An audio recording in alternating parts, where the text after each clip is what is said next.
Welcome to the Crypto Campfire.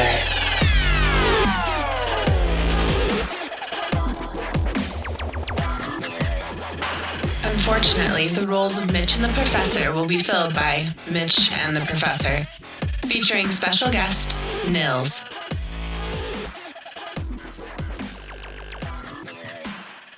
Hey guys, welcome back to another episode of the Crypto Campfire podcast. This is the Professor. And Mitch. And today we're going to be talking with Nils. And you don't really need an introduction for him, but I would say he's the CEO of telling you things about things you didn't need to know anything about.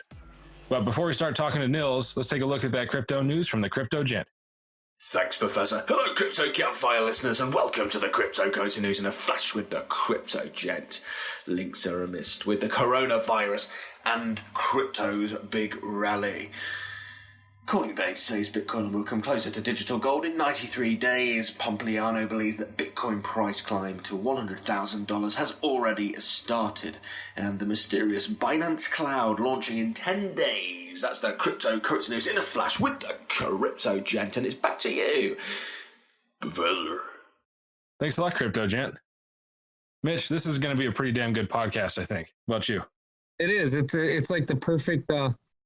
I don't know. I've always looked at Sundays as the end of the week, but they're actually the beginning of the week. But it's kind of an end of a perfect weekend for me. And the beginning of the perfect week for me. So this is going to be pretty amazing. Yeah, for sure. We're going to probably learn some useless shit. We're probably going to learn some actually important shit. And we're probably going to talk about some things that lead us to places we have to turn around really quickly from. But we'll see. Right. I think so. So I think so. I'm running out of things to even talk about because all I can think about are things that I want to ask Nils. So let's just say fuck it and bring him in. Let's do it. Nils, what's going on, man?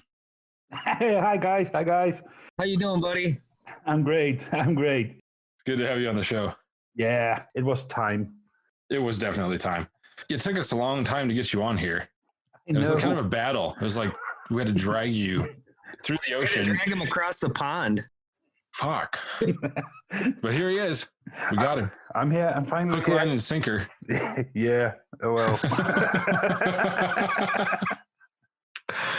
well. So you know what I'm going to ask you, but we have to know. I have no idea what you're going to ask me. I'm scared shitless. How did you get into crypto and what got you hooked? Well, actually back in 2017, where the big boom, I FOMO'd in completely. They're like, ooh, green stuff, me wanna have. And everybody was talking about it. And I just had something like, yeah. Well, I'm gonna be bloody rich. That didn't work out that good, but okay. And we know you're sitting on a fat stack. Yeah, virtually. That sack of shit coins. I was supposed to be a millionaire like 2 years ago. Right. Yeah, didn't work out. What the hell happened? Well, everything, like in everything. And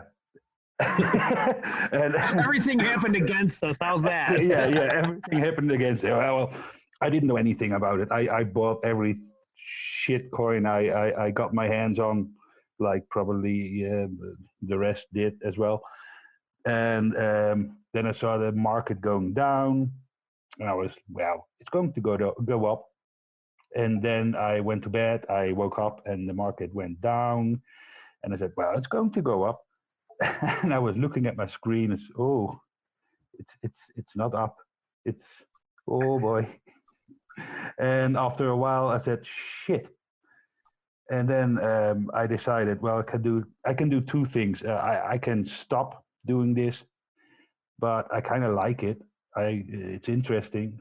So I better learn something from it and try to make something out of it. Well, and here we are. About 3 years now. That's awesome. Yeah. It's about the same time where I went full into crypto. I had some before that I had mined just a little bit, but I never really, at that time, I only knew that Bitcoin existed. I didn't know about any of the other altcoins until it hit $20,000 and was all over the news again. And that's when I kind of got pulled into it and started discovering the world of blockchain for what it is. And it was really eye-opening though too, because it's like you come into this space and you're like, okay, what's the best cryptocurrency to buy? And that's like your Google search, and you come up with shit like Ethereum, Litecoin, and XRP is always like the first ones that I found. I actually ended up buying XRP first when I first came in, but yeah, it's crazy. It's such a big space and there's so much to learn. So what was your biggest wrecked moment and what was your biggest win? My biggest wreck moment. Well, probably all of them.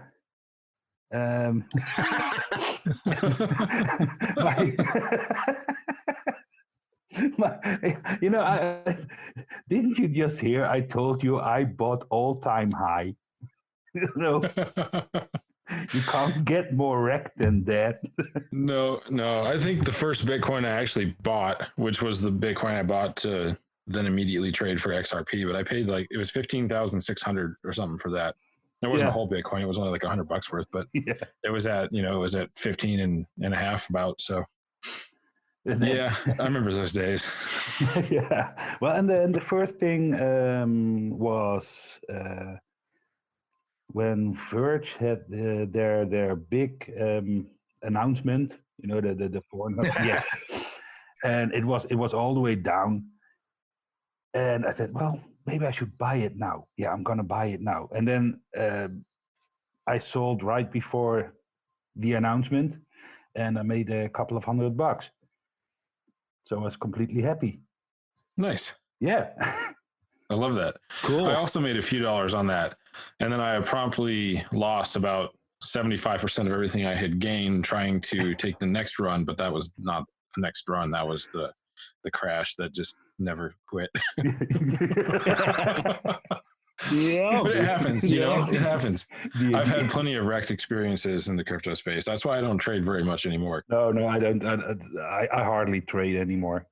It's fun sometimes, but it's about the same amount of fun as throwing $5 in the slot machine. Yeah, right? I'm the occasional trader. I did some trading last year when my car broke down right before we went on holiday, like 3 weeks before.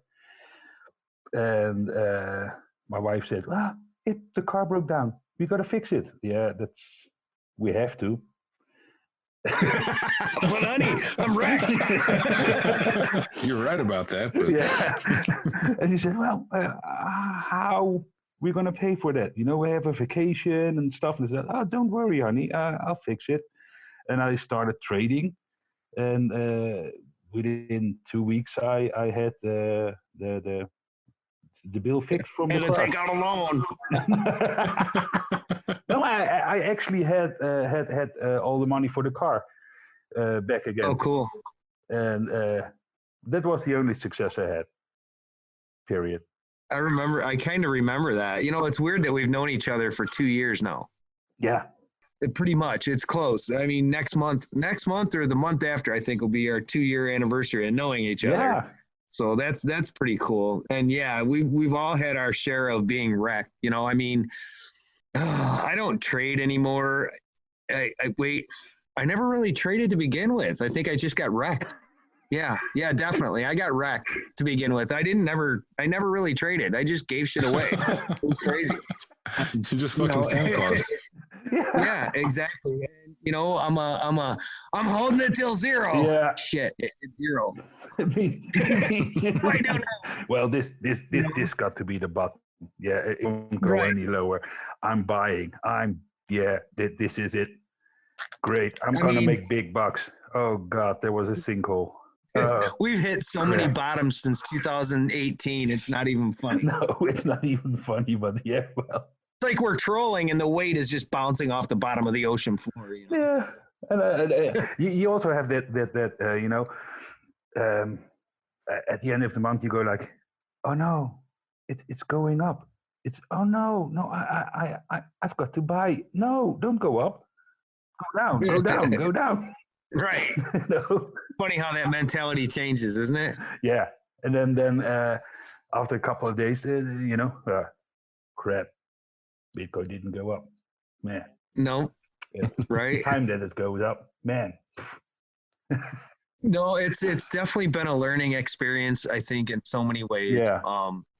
And I think anybody that's been in crypto since, let's just say 2017, anybody that's been in crypto since 2017, I think their perspectives on why they got in, or their perspectives on why they're still here, if they're still here, have changed immensely. Yeah. I experienced it on at work. A lot of guys at work were doing crypto back in 2017, and I think there are only 2-3 left, and the rest just sold and said, well, and now going around said, well, it's a bubble. Wait, it's a shit coin. You work on Twitter? Sorry? I said, you work on Twitter? There's only like a couple left. No. Yeah. It's been a hell of a crypto winter, that's for sure. Yeah. Fuck. Crypto winter. You're not kidding. Come on. Ice Age, maybe. Nice. Did you see that big cavern just appear out of nowhere on Twitter? It separated everybody. Boom. Grand Canyon. Okay. Crypto Twitter defections are an interesting phenomenon, though, aren't they? Oh, they are. Yeah. It's like they just appear out of nowhere and then they disappear. And it's just like Facebook, it's just like all social media, but it's just funny to see the mentality of people.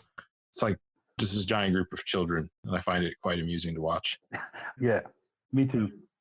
Speaking of giant children, Nils, what do you think about Peter Schiff and his lost Bitcoin escapades? Oh God! Personally, I think he just makes it up where he stands. Come on. And secondly, he goes like, "Oh, Bitcoin sucks. Bitcoin this, Bitcoin that." Well, if you got Bitcoins, at least that's what I understood of it. You never bought them, so when you lose them, why you care about it? If you think it sucks anyway. Right. He's an interesting guy, and it's like, is it like a 10% manipulation, or is it just him trolling and having a good time, or is it totally all completely bullshit and made up, or it's hard to tell what his mind is thinking, but it's entertaining, I guess, at least. Some of the comments are amazing. Yeah, it's definitely. I'd say all of the above. Yeah. Right? The comments are definitely a rabbit hole on their own. Oh, my God. Yeah, they are. Like I tweeted something, and I said, if you're blaming everybody for your own goddamn mistake, be a man and blame yourself. You fucked up. Period. Exactly. I mean, if you just bought a mansion or a house that had an infallible lock mechanism, would you not back up a key so that if you lost your key to that house, you could get back into it? Yeah. Sorry, dude. There's no locksmith that's going to let you back in. You fucked up. Yeah. Own that shit. And own that shit. If you fuck up, that's why I always learned. If you fuck up, then, well, yeah, admit you fucked up and say, okay, it's my fault. Nobody else's. But I think honestly, it boils down to a lack of respect. There's two things going on here. Number one, I think the first thing is a lack of respect for what he was given, because he never really has shown any respect for cryptocurrencies. So because they were given to him, I think there was a lot of disrespect there on his part to not really appreciate the responsibility that comes along with it. Number one. Number two, I think it's a lot of FUD and a lot of bullshit so he could buy more. Kind of like Warren Buffett, for the longest time, never spoke anything positive about crypto, and now all of a sudden he's pro-crypto. Yeah. Well, I think you're right. Like, I think Peter Schiff got a lot of Bitcoins. I mean, like, you got to think that they do, right? I mean, are they that stupid? No, I think they're just talking it down, to get more. Exactly. They've got influence, and people think that they know everything about money, so they listen to them. And exactly. Well, they damn sure didn't get to where they're at in life by being stupid. They're not stupid. No. And to claim ignorance is kind of ignorant. Yeah. Right. So it's just whatever. I think it's just a big smoke screen. Yeah, I think it's a big. I'm pretty sure. No, it's a big smoke screen. Why else would you? If you don't believe in it or don't want it, or or you feel really, really, really threatened by Bitcoin, it's either this or that. So you're big into collecting things. Of the stuff that you've collected, what would you say is your most prized collection? Yes, I have a lot of collections. I tend to overdo things. Besides shitcoins, we already know you collected a whole bunch of shitcoins. What collections do you have? Well, I think my most, that would be, I'm counting all my collections now, yeah. My sword collection. Yeah. Nice. I love swords so much, man. Yeah. I've the most. It's not even the most valuable one, but when I got married, we wanted to cut the cake with a sword, and I had, Hadafang from Lord of the Rings. That sword. Yep. I've had it made. Nice. For real. That's awesome. Just to cut the cake. That is cool. That's sick. I remember when I was a kid, we have a company here called Shields. It's like a sporting goods store. Mm-hmm. And when I was young, I must have been late elementary school, and they had, I don't even know what the sword was. It was a replica of a sword from some movie, but they had it sitting up on top of the skateboard case. And every time we'd go in there, I'd sit there and I would just stare at that sword. It was like $179.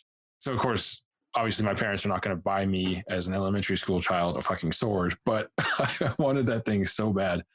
And to this day, I still have a yearning to buy swords. I try to control myself because I really shouldn't have a shit ton of swords around because I'm irresponsible and will leave them where they shouldn't be. But I still have a couple.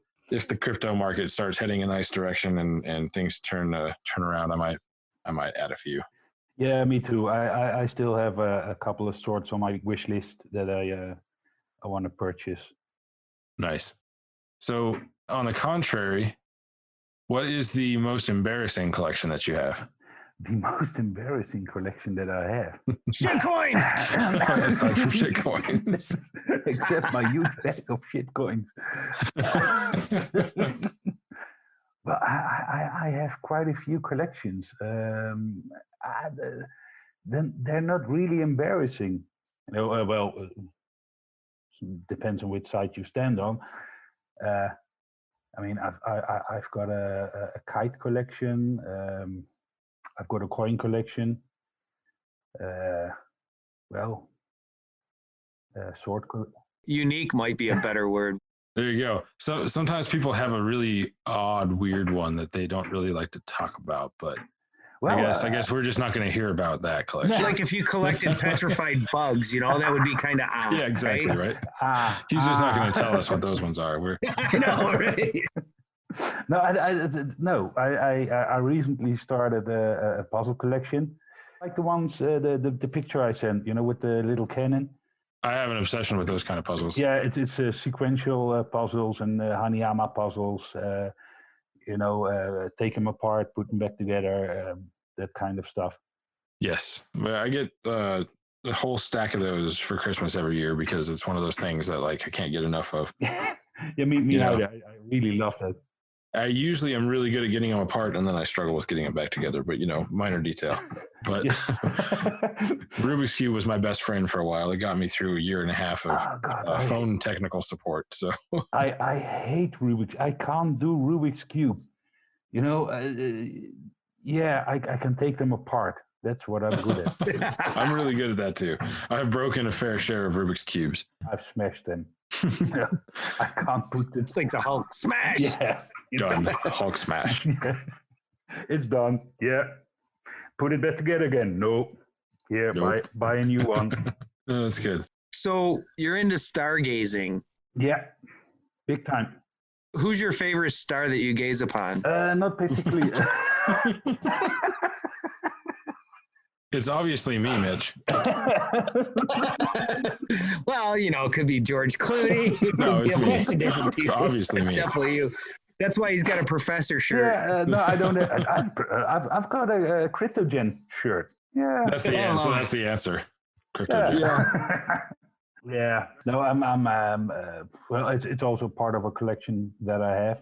Like I said, No, I've Orion's belt is one of my favorite. You know, the Orion Nebula. Yeah. And I don't have a really favorite star. Stars are kind of boring. You know, it's more the galaxies and stuff that I used to photograph and look at. And planets. My favorite planet's definitely Jupiter. Cool. And Saturn. Yeah, I love doing that. Awesome. I always wanted a really good telescope as a kid. You just never could quite see enough with the one that I had. Same with me. So I started photographing. You know, I've got a DSLR, and I love taking pictures. You know, animal pictures, wildlife pictures. And I already had a telescope, and I thought, well, there must be a way to combine those two. Well, seems there is. There is. Yeah. Nils figured it out. And I ended up with yet another very, very, very expensive hobby. Yeah, I can imagine. I've been into photography for a while, and while I've over the past 5 years kind of neglected that, my prized possession is now an antiquated relic, but it's a 40D. And again in 40D, and it was like I tried so hard, and I was so happy when I got it, and I've got a bunch of lenses and stuff, and yeah, then I went back to school, and so I kind of lost track of that because it's not very nice on your wallet. I was really getting into reverse macro photography right before I kind of got out of the whole photography thing for a while. Put two 50mm lenses on top of each other. I got to get back into photography. Yeah, me too. It's been a while since I really did some photo stuff. Also, astro stuff. That's been a real long. You know, when the sky is clear, then 9 out of 10 times I've got to work. No, sitting at work, looking outside, go damn 4-letter words. Yeah, damn 4-letter words. It's, it's just something about that work thing gets in the way of everything in life. I know. Got to do something about that work thingy. So, Professor, you're kind of dreaming there, man. You can't get back into photography. We ain't got time for photography. We don't have time for any of our other hobbies. I know. Our hobby is so consuming right now, and it's like spread out. Oh my God, it's crazy. I love it though. Nils, what are you most passionate about in the space right now? The whole seed cards, creating awareness and adoption thing. I love it.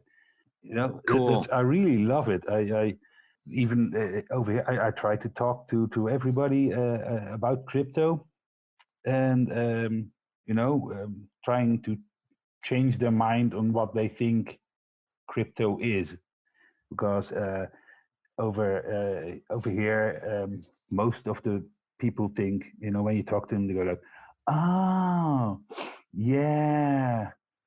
Are you rich yet?" So no, right? Yeah. Did you make a lot of money yet? So no. Well then why are you in it? Why are you in it? It's a bubble. It's nothing. Well, it's not. And then trying to change their mind or making them nosy, curious, to just take a look and see what it is for themselves and what it's all about, and that it's a currency and you can use it and spend it, and it's got so many different things on it. That's what I love. So many different values. I seen that you bought a seed card pack from Red Cat Life. Yeah, great. Is that awesome or what? They're awesome. Yeah. Those card creations that she's come up with are just incredible. Matter of fact, today I was buying a business card holder, and I'm gonna go put up a whole row of seeds. I'm gonna go do a whole planting and just fill it up and keep it filled. So that's we'll see what happens for that. That'll be interesting. That's awesome. See how long it takes for them to get confiscated. Yeah, right. It'll be stuck to something with double stick tape that's irremovable. So Yeah, I think the earlier suggestion was super glue. So yeah, what right. comes with that. Yeah. All right, so Nils, I got one question I got to ask you here. Okay. What is one thing you're pretty certain you'll be very good at when you're an adult? What is one thing well, I managed to get in rec park, so probably nothing. Probably nothing. Is that because you'll never reach adulthood, or just because you don't think you're good at anything? Can you rephrase that? Because that's not sitting well with me right now. I'm trying to wrap my head around that. Nils trying to grow up. When you grow up, what do you want to be, buddy? One of these days, I want to go to the moon. I'm just saying. Right? Yeah, that would be great. Going to the moon. Yeah. We just have to get Elon Musk on the show one time, and we'll be there. No, I always wanted to be how you call it a biologist. Is that the right word? Yeah. You know, it didn't happen. So the next thing was being a docker. You know, it counts, buddy. I picture you as a biochemist. Oh, Jesus. What? I'm not sure what happened. I can picture Nils as a biochemist. Oh, yeah, that's right. The World War III would be over real quick. Yeah, probably. Well, I'll probably, blow myself up. That was kind of what I was thinking. Yeah. You discharge the wrong button and Yeah. half the world disappears into the space. And Yeah, and I go like, oh, fuck, wrong off. I should have pushed the blue button. Damn it. Oh, shit. So I want to know a little bit about your knack for finding the products that nobody knew they existed, like your barbecue beer belt. Those are cool. Well, yeah, I can find everything that I didn't even myself thought it didn't exist, and it did, and most of the time I'm going like, I want to have it. I'm going to buy it. And then, another package comes home and my wife goes, what's that? It's a beer barbecue belt. And she goes like, what? Why? Why? Why? You're starting another collection again? No, yeah, maybe. Last summer, I stumbled upon, I don't, how should you call something like that? It's a foldable barbecue tool set. Nice. It's like a Swiss knife. Oh, really? Like a big one? Yeah. Or is it really tiny? No. Like, yeah, it's pretty big. Nice. It doesn't fit your pocket. So it's absolutely nonsense to buy. I bought it. And, it's got this foldable spatula and a foldable fork, just this meat fork, and just, it's giant. It's completely unpractical. There's something about the term foldable meat fork that has me concerned. Yeah. I don't really know why. It's... And I come home with it, and she goes like, why? I say, well, I needed it. No, you didn't. Yeah. Put all my utensils are now in one little spot. Yeah. That reminds me of the giant ass spatula that we bought at Walmart. It's like a foot square, and they were on clearance for $4. So I bought two. I had to buy one for my buddy too, because it was too fucking cool. You walk through the clearance section, and sometimes there's those things that you just have to come home with. Yeah. Hey, they work well for flipping big pancakes. Right? Yeah. It's I bought a frying pan with holes for on the barbecue. What? With Wait, what? I need more information here. Yeah, right.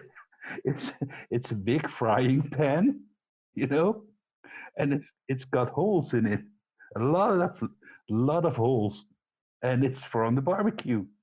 Oh, Nice. So you can cook veggies and stuff in it and not lose them. Exactly, Mitch. You can cook Yes, I'm going to tell that my wife. It's for veggies. Oh, she's looking at me like that's perfect. Oh, God. You just gave him his excuse. There you go. It's great for vegetables or fish because you don't want fish to fall through the grates of your grill. So. No, you should take your fish and wrap it up in tinfoil with lemon.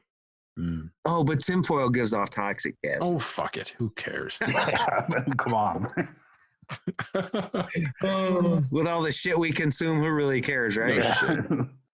Tinfoil, it's a great invention, you know. Trust me, if you own a barbecue beer belt, tinfoil is the least of your worries. Yeah, exactly. Nils, you're on Telegram, right? Yeah, I'm on Telegram. Out of all the, I'm your going to favorite, stop you because I know why that question was phrased that way, but it's hilarious considering Nils is our community manager of Telegram. Well, right?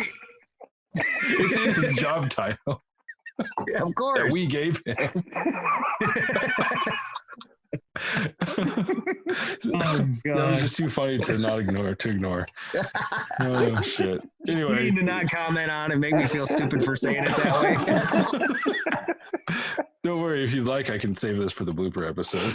No, that's fine. Let it roll. I was just gonna say, out of all the silly chat groups that we're in on Telegram, what would you consider to be your favorite one? Sorry, my favorite. I didn't really.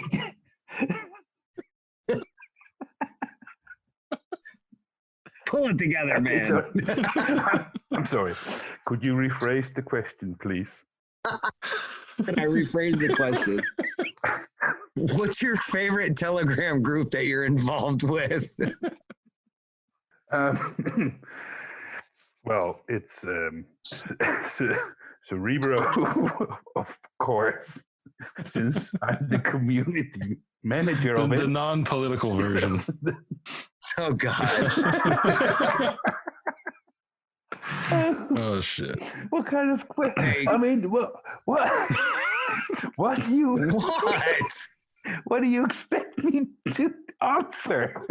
It wasn't a test. God. I would assume that Cerebro is one of your favorite, but, you know, there's got to be other ones like Pooch's Corner and all that shit. Well, yeah, Hoochie's Corner, you know. Who doesn't know it? It's great. So much fun.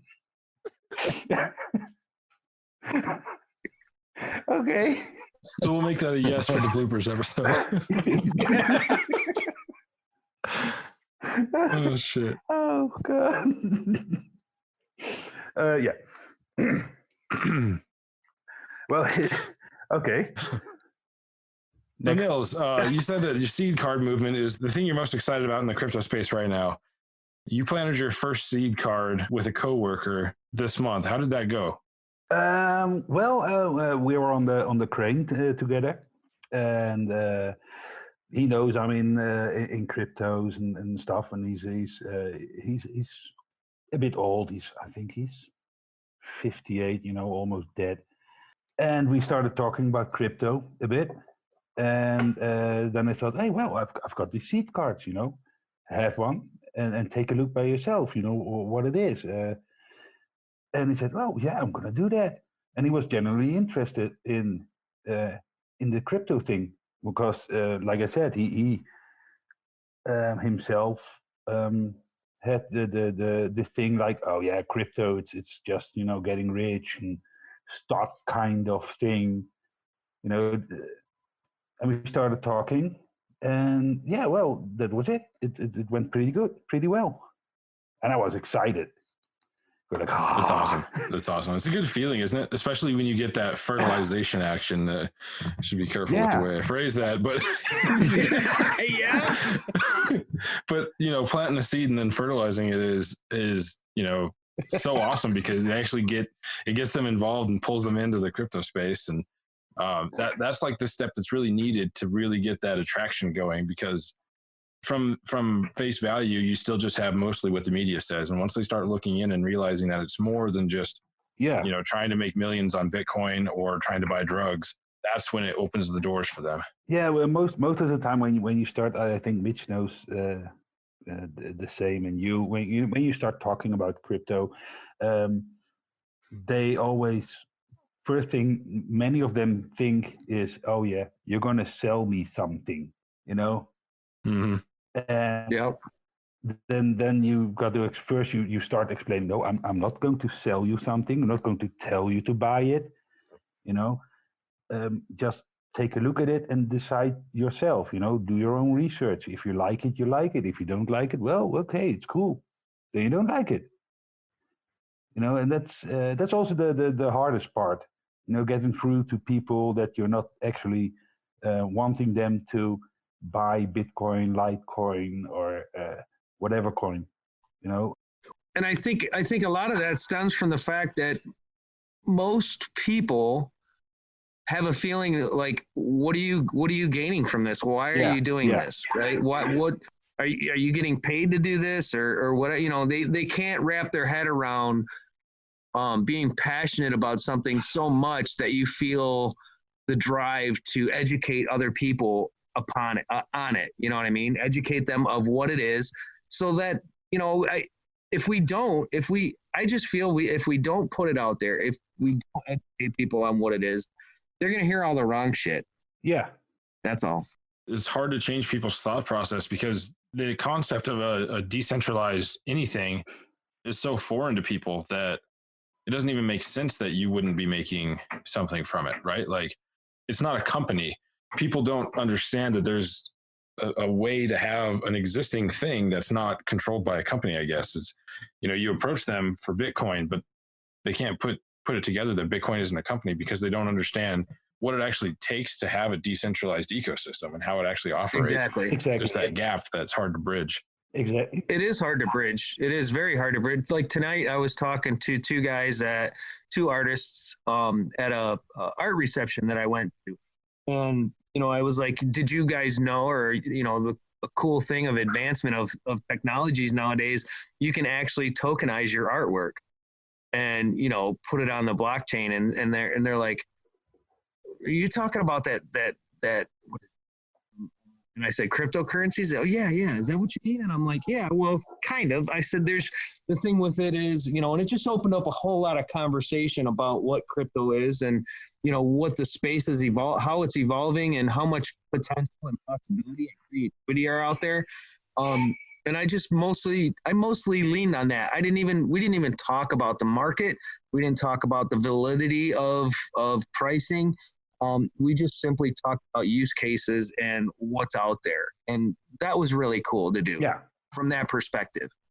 When I talk to people about crypto, that's also what I'm trying to do, you know, and not talking about the market or that it goes up, down, or whatever. Just, you know, like you said, that's not so important. You know, if they find out that you're only talking about market, oh yeah, then they're not interested anymore. Then you only prove them right in their eyes. Yeah, exactly.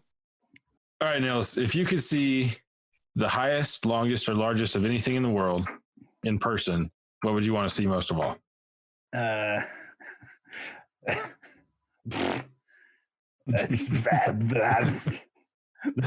highest, longest, and highest, longest, or largest. Highest, longest, or largest. I would want to see the largest birthday cake. Nice. Yeah. What flavor would it be? Strawberry. Yeah. Ooh. That sounds good. What kind of frosting? Yeah. Cherry. Yeah, cherry. Yeah, cherry. Yeah, cherry. Sure. And why not? And then, you know, dive into it. Would you have sparkle on top of it? Sparkles? No, I hate sparkles. I mean, sparkles and sprinkles are two different things, and sparkles might not be healthy to ingest on top of birthday cake. Oh, shit. But I would definitely try running into it.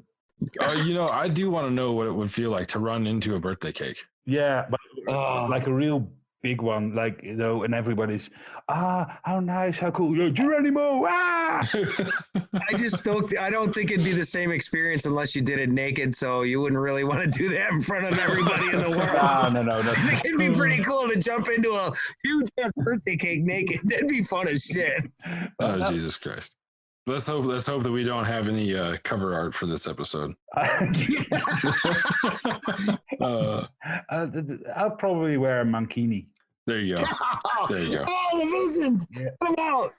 See, well, we really better hope we don't have a cover art. Mitch is naked. Nils got the mankini, both diving into the birthday cake. Strawberry flavored with cherry frosting. It's too much, man. It's too much.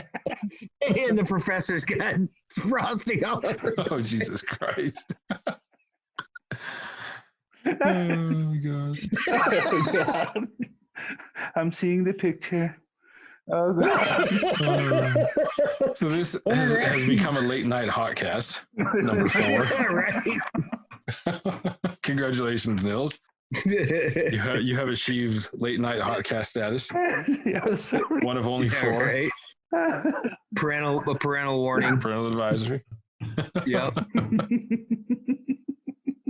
Well, who doesn't want to, run in birthday cakes naked or with a mankini? I mean, as long as the person made it properly and it wasn't overcooked and hard as a rock, you'd be all right. That'd be a real shocker, though.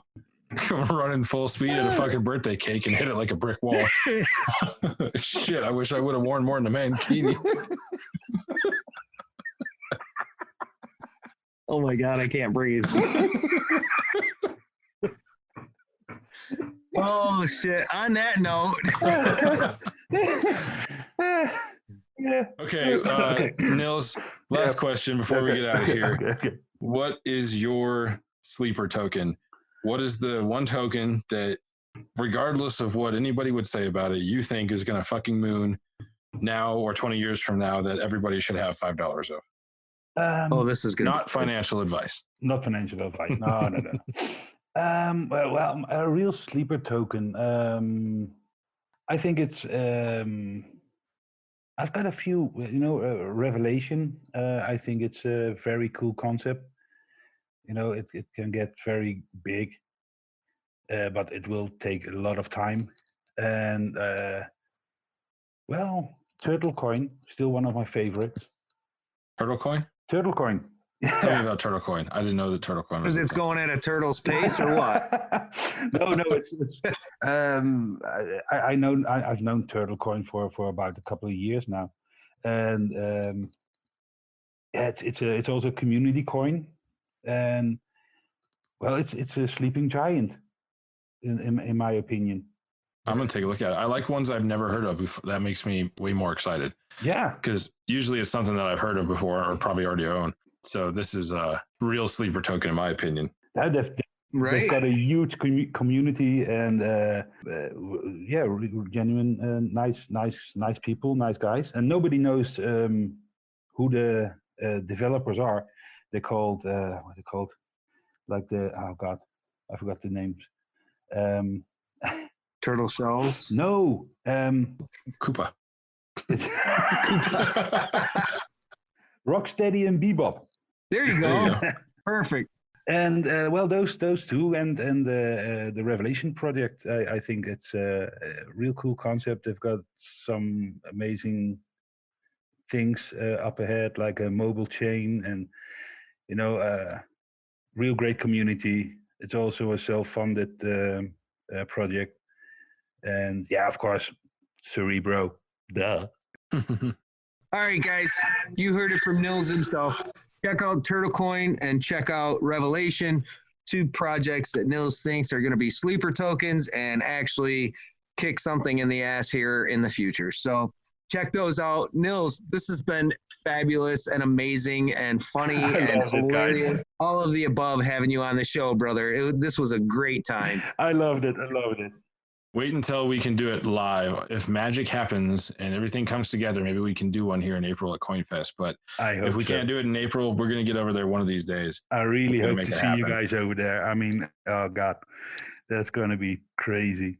Fingers crossed, man. Fingers crossed. If not, maybe we can pitch in and get you over here to the States for our undisclosed event. No, that almost sounds like a better idea.